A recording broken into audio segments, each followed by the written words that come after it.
Kajian Kitab.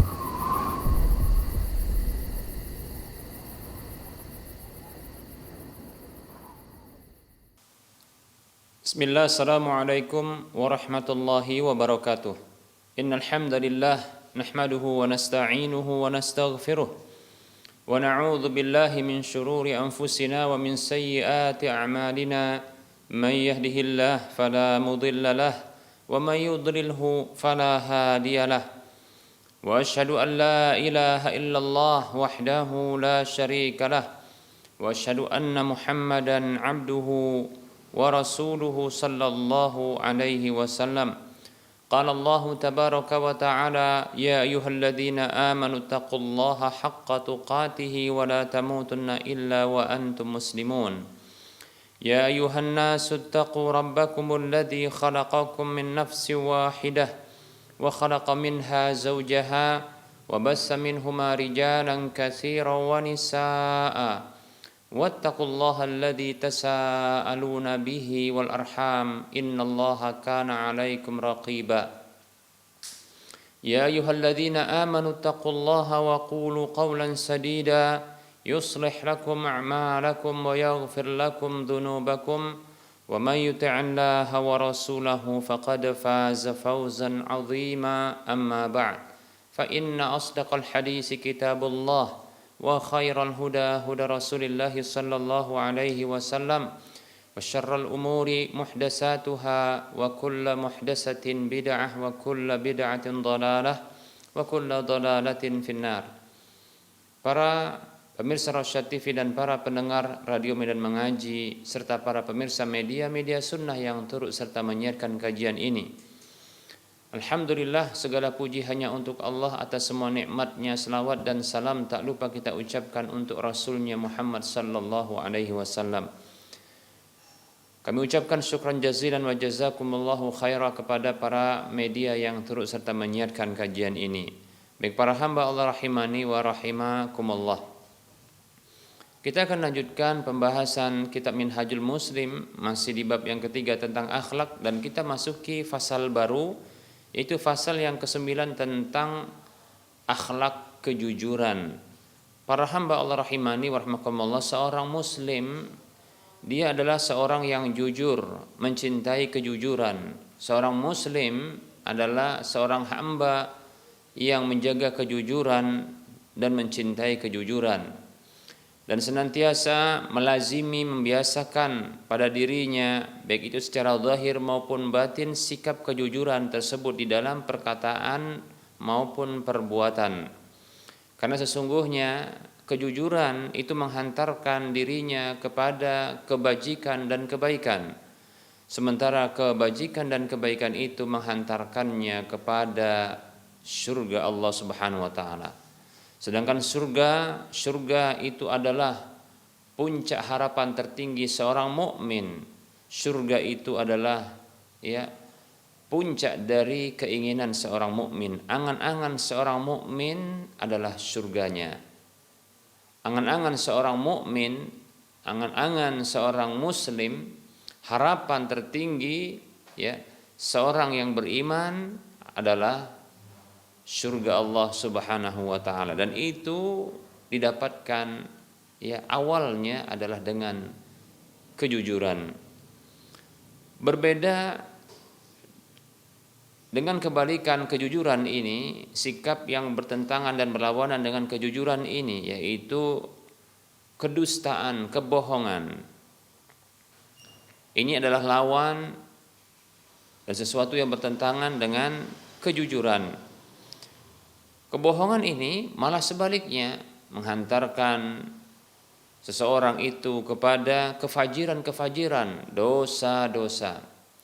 Seseorang apabila dia mampu menutupi kesalahan dengan kebohongan, maka dia akan menambah kesalahan-kesalahan dan pelanggaran-pelanggaran. Karena syaitan menghiasi dirinya, karena telah berhasil menutupi kesalahan dan pelanggaran yang dilakukannya, kemaksiatan yang ditutupinya dengan kedustaan dan kebohongan, maka itu menghantarkan dia untuk banyak-banyak melakukan kemaksiatan-kemaksiatan yang lainnya.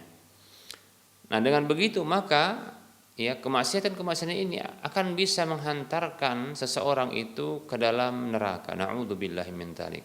Sementara neraka itu adalah tempat yang paling buruk. Neraka itu sesuatu yang paling buruk yang ditakutkan oleh seorang muslim, seorang mukmin, yang dia ya menghindarkan dirinya ya dari neraka tersebut. Baik para hamba Allah rahimani wa rahimakumullah.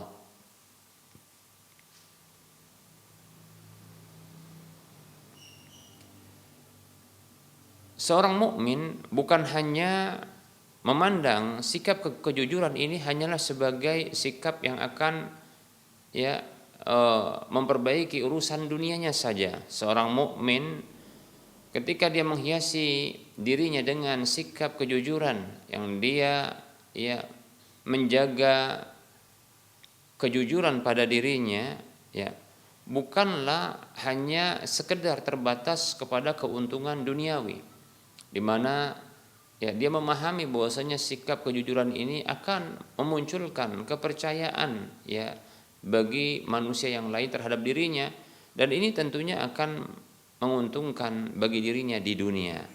Namun bukan sekedar itu saja yang diharapkan oleh seorang mukmin ya ketika dia berbuat kejujuran, menjaga kejujuran pada dirinya, bahkan ya dia meyakini bahwasanya kejujuran itu merupakan penyempurna dari keimanannya, termasuk dari penyempurna keimanannya, ya, penyempurna keislamannya.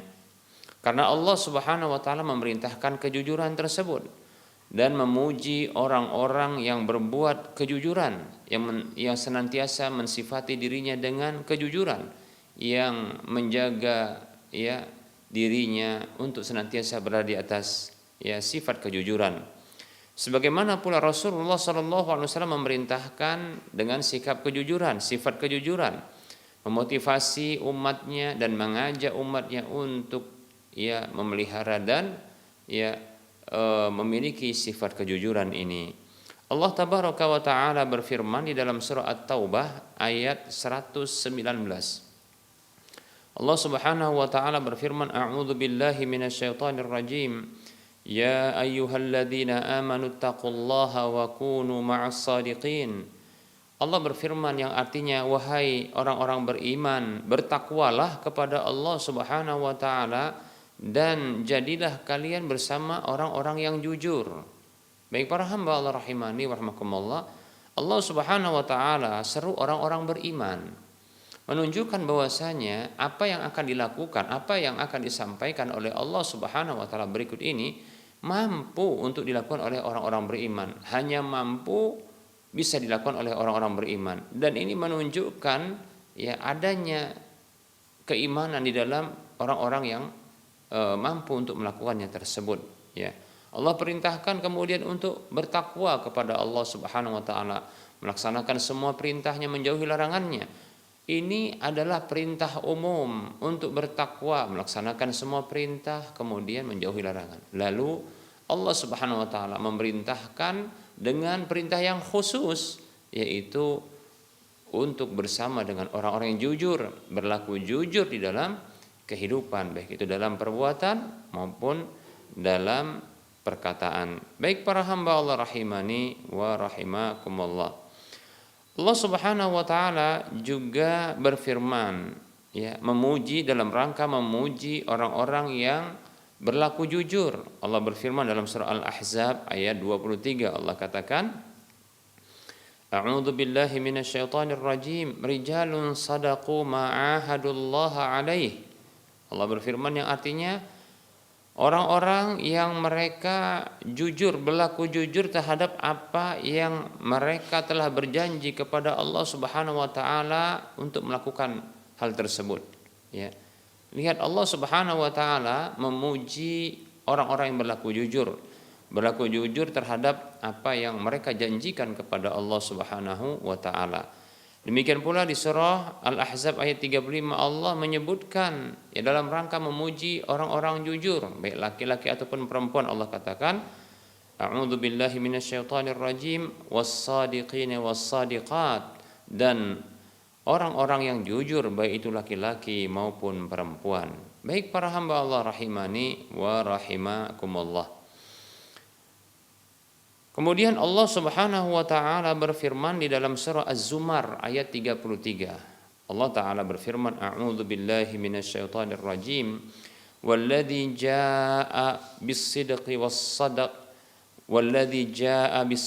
saddaqa bihi ulaika humul muttaqun. Allah berfirman yang artinya, dan orang yang datang dengan membawa kebenaran, kejujuran dan berlaku jujur terhadap kebenaran tersebut, mereka itulah orang-orang yang bertakwa. Jadi sesungguhnya ada hubungan dan kaitan antara ketakwaan dengan kejujuran. Orang yang bertakwa maka dia akan senantiasa berlaku jujur. Orang yang jujur itu menunjukkan adanya ketakwaan pada dirinya, dan itu juga tentunya menunjukkan keislaman dan keimanan yang ada pada dirinya. Demikian. Orang yang dia membawa kejujuran, kebenaran, kemudian membenarkan apa yang ada pada kebenaran tersebut, membenarkan dan berlaku jujur terhadap kebenaran tersebut dengan melakukannya, dengan mengucapkannya di lisannya, dengan mempraktekannya dalam perbuatannya. Mereka inilah orang-orang yang bertakwa. Baik para hamba Allah rahimani wa rahimakumullah. Rasulullah SAW pun bersabda, memerintahkan untuk berlaku jujur dalam hadis yang diriwayatkan oleh Imam Muslim dalam kitab sahihnya. Nabi kita Muhammad sallallahu alaihi wasallam beliau bersabda, "Alaikum bis-sidqi fa inna sidqa yahdi ilal birri wa innal birra yahdi ilal jannati." Wala yazalu ar-rajulu yasduqu hatta wa yataharra as-sidqa hatta yuktaba 'indallahi siddiqa. Wa iyyakum wal kadhiba fa innal kadhiba yahdi ilal fujuri wa innal fujura yahdi ilan nari. Wa ma yazalu ar-rajulu yakdhibu wa yataharra al-kadhiba hatta yuktaba 'indallahi kadzdzaba. Rasulullah sallallahu alaihi wasallam bersabda yang artinya, hendaklah kalian berlaku jujur. Alaikum bisidqi, hendaklah kalian berlaku jujur. Ini perintah Nabi sallallahu alaihi wasallam untuk berlaku jujur. Karena sesungguhnya kejujuran itu menghantarkan kepada kebaikan dan kebajikan. Dan sesungguhnya kebajikan dan kebaikan itu menghantarkan kepada surga. Senantiasa seseorang itu berlaku jujur dan memilih dirinya untuk jujur sampai dicatat di sisi Allah Subhanahu wa taala sebagai orang jujur.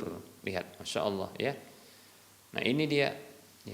Memang berat awal-awal untuk berlaku jujur para hamba Allah rahimani wa rahimakumullah. Berlaku jujur, senantiasa berlaku jujur. Karena ini akan menghantarkan, selain ini perintah Nabi SAW, kalau perintah dilakukan tentu ada pahala, kan begitu Kalau perintah dilakukan maka pasti ada pahalanya. Ternyata jujur ini menghantarkan kepada kebaikan-kebaikan yang lainnya. Kejujuran itu adalah kebaikan, bahkan bisa dikatakan sumber kebaikan. Kenapa? Karena berikutnya menghantarkan kepada kebaikan-kebaikan yang lain. Nah seperti itu. Baik Dan dengan banyaknya kebaikan-kebaikan ini akan bisa mudah menghantarkan seorang hamba kepada surga, negeri kebaikan. Negeri bagi orang-orang yang memiliki kejujuran. Demikian para hamba Allah rahimani wa rahimakumullah. Bukan hanya itu, ketika seseorang itu mampu untuk menjaga kejujuran pada dirinya, berusaha untuk jujur, senantiasa menjaga kejujuran pada dirinya, dan memilih untuk berlaku jujur, senantiasa jujur, mengusahakan jujur pada dirinya, maka kelak insyaallah ta'ala dicatat di sisi Allah sebagai orang yang benar-benar jujur. Demikian Sebaliknya Nabi SAW melarang untuk berlaku kebalikannya, yaitu melakukan kedustaan. Wa iyyakum wal kadziba. Hati-hati, waspada kalian terhadap kedustaan. Hati-hati, waspada kebohongan, kedustaan Karena sesungguhnya kedustaan itu bisa menghantarkan kepada kefajiran-kefajiran, dosa-dosa, ya, kepada dosa-dosa yang lain. Maka bisa diprediksi atau bisa disimpulkan bahwasanya memang kedustaan, kebohongan ini pangkal dari segala keburukan. Ya, kalau mampu untuk bisa berdosa, maka ini bisa jadi akan menghantarkan dia kepada ya ke dosa-dosa yang lainnya, keharaman-keharaman yang lainnya. Karena dengan kedustaan seseorang itu mampu untuk dia menutupi kesalahan-kesalahan yang lain, sehingga dia ketagihan, sehingga dia ya berkeinginan untuk mengulangi keharaman, ya setelah dia mampu untuk menyembunyikan dan menutupi kesalahan dan keharaman, kemaksiatan yang dilakukan, demikian, ya. Maka ini ya dusta ini bisa menghantarkan kepada dosa-dosa yang lainnya. Dan sesungguhnya dosa itu bisa menghantarkan kepada neraka. Na'udzubillahi min dzalik. Kita berlindung kepada Allah Subhanahu wa taala dari neraka ini. Dan senantiasa seseorang itu dia berdusta, senantiasa dia berdusta dan memilih ya berusaha untuk dusta sampai dicatat di sisi Allah sebagai pendusta. Na'udzubillahi min dzalik, ya. Menakutkan sekali bagi kita apabila kita dicatat di sisi Allah Subhanahu wa taala sebagai pendusta. Ya. Nah, ini label yang menakutkan tentunya. Para hamba Allah rahimani wa rahmakumullah, apa jadinya apabila ternyata makhluk yang pertama, jin maupun manusia yang pertama sampai yang terakhir nanti itu melihat catatan di sisi Allah itu dicatat sebagai pendusta. Na'udzubillahi min dzalik, ya.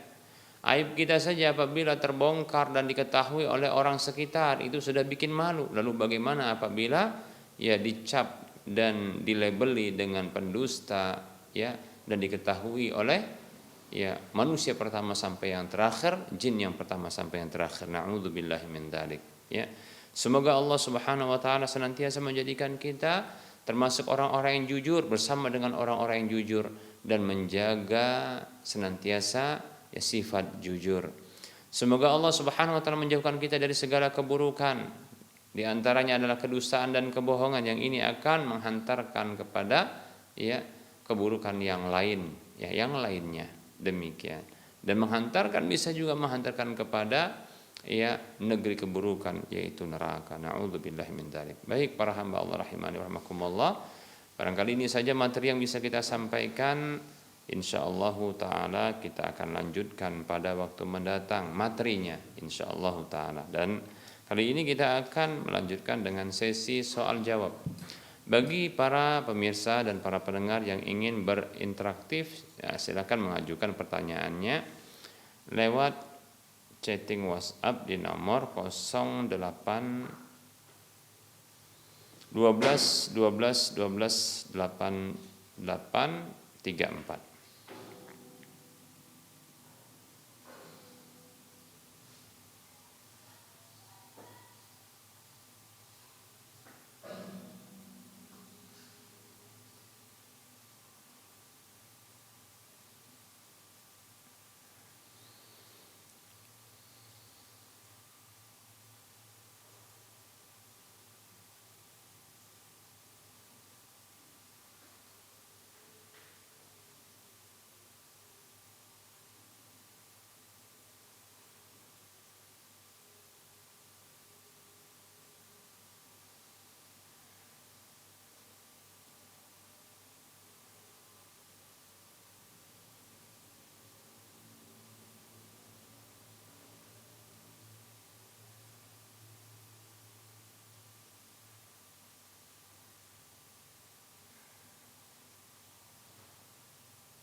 Baik, ini ada pertanyaan.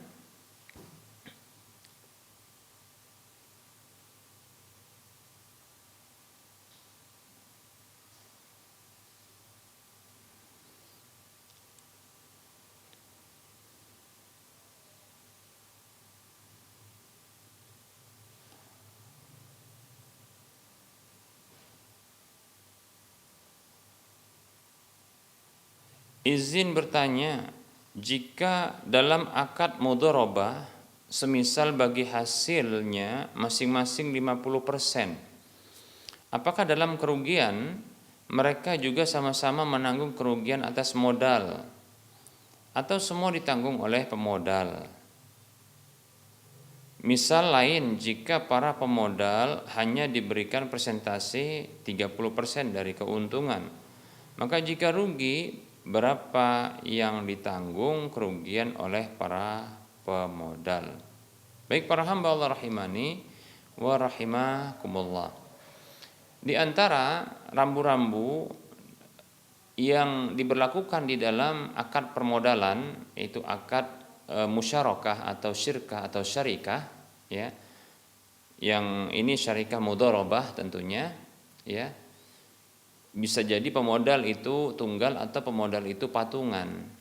Yang perlu diketahui bahwasanya, ya, rambu-rambu dalam investasi tersebut perlu diketahui tentunya yang pertama sekali modalnya itu harus halal, ya, modalnya harus halal, ya, baik itu zatnya maupun cara memperoleh, ya, modalnya seperti itu.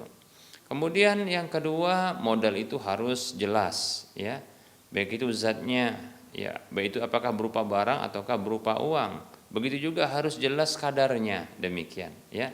Tidak boleh tidak jelas, yang disebut dengan gharar, karena gharar ini terlarang di dalam, ya, dalam akad jual beli, demikian pula akad investasi, demikian, ya. Kemudian berikutnya, modal tidak boleh dijamin keamanannya, yaitu dijamin utuh saat pengembalian, ya, tidak boleh dijamin keamanannya, yaitu utuh saat pengembalian, baik itu dalam kondisi rugi maupun untung, tidak boleh. Kenapa? Karena jika demikian maka ini sesungguhnya akadnya adalah akad hutang, akad hutang piutang, berarti pemodal itu hanya memberikan, ya, modalnya hutang, ya, karena akan dikembalikan utuh baik rugi maupun untung. Sementara bila ada, ya, tambahan atau manfaat atas hutang tersebut, itu adalah riba, ya. Fadl bin Ubaid, ya, radhiyallahu anhu pernah mengatakan kullu qardin jarra manfaatan huwa wajh min wujuhir riba, atau kama qala radhiyallahu anhu, ya, setiap hutang piutang yang menarik keuntungan, yang menarik manfaat tambahan, maka itu adalah, ya, itu merupakan salah satu, ya, dari bentuk-bentuk riba. Kemudian berikutnya, ya, pemodal atau para pemodal harus bersedia menanggung kerugian, ya. Para pemodal harus bersedia menanggung kerugian yang bersifat alami kerugiannya tersebut, ya. Seperti contohnya tatkala, ya, usahanya mengalami kemacetan, ya, atau dikarenakan barangkali daya beli masyarakat, ya, atau konsumen terhadap barang yang dihasilkan ternyata menurun, atau terjadi bencana alam yang mengakibatkan kerugian yang disebut dengan force majeure ini, ya. Maka tentunya seperti ini, ya, ini kerugian harus ditanggung utuh oleh sang pemodal, ya, baik itu pemodal tunggal maupun pemodal patungan, demikian, ya. Siapa saja yang menyertakan modalnya maka wajib dia menanggung apa? Menanggung kerugian yang bersifat alami seperti ini, demikian, ya. Ya, Nabi Shallallahu Alaihi Wasallam bersabda, la yahillu ribahu ma lam yutman, ya, tidak halal, ya, keuntungan usaha yang tidak ditanggung, ya, kerugiannya, demikian, ya. Atau kama qala sallallahu alaihi wasallam. Berikutnya para hamba Allah rahimani warahmatullah, di antara, ya, rambu-rambu di dalam akad investasi itu adalah kerugian yang ditanggung, ya, pemodal tersebut adalah sebesar modal yang diserahkan. Maksudnya adalah jika pemodalnya pemodal tunggal, di mana modal seluruhnya itu berasal dari pemodal ini, ya, maka wajib bagi dia untuk menanggung seluruh kerugian yang bersifat alami tersebut, ya, demikian semuanya karena dia pemodal tunggal. Namun apabila, ya, pemodal tersebut pemodal patungan di mana ada pemodal yang lainnya, maka masing-masing pemodal tersebut wajib menanggung kerugian sebesar modal yang disertakan, ya sebesar modal yang disertakan atau yang diserahkan, demikian. Tidak boleh bagi pengelola untuk menanggung kerugian karena itu merupakan bentuk kezaliman, ya. Kecuali kerugian-kerugian yang muncul akibat ya kelalaian atau kecerobohan yang dilakukan oleh sang pengelola ya atau pengusaha tersebut yang mengelola modal tersebut, ya demikian. Ya tidak boleh dia menanggung sedikit pun, ya. Kalau dia menanggung sedikit saja dari modal, dari kerugian pada modal yang bersifat alami seperti ini, maka ini kezaliman, kita katakan ini kezaliman, ya seperti itu, ya. Baik, berikutnya para hamba Allah rahimani wa rahimakumullah. Rambu-rambu berikutnya adalah usaha investasi tersebut masih dalam hal-hal yang dibolehkan syar'i, artinya tidaklah dia bertentangan dengan syariat. Seperti contohnya jangan sampai ya usaha investasi, usaha ini yang ada investasinya ternyata bergerak di bidang pengadaan minuman keras, ya, atau contohnya permodalan di dalam usaha perjudian contohnya dan seterusnya, maka ini tidak boleh. Nah, kemudian para hamba Allah rahimani warahmatullah, ya bicara sekarang adalah tentang keuntungan.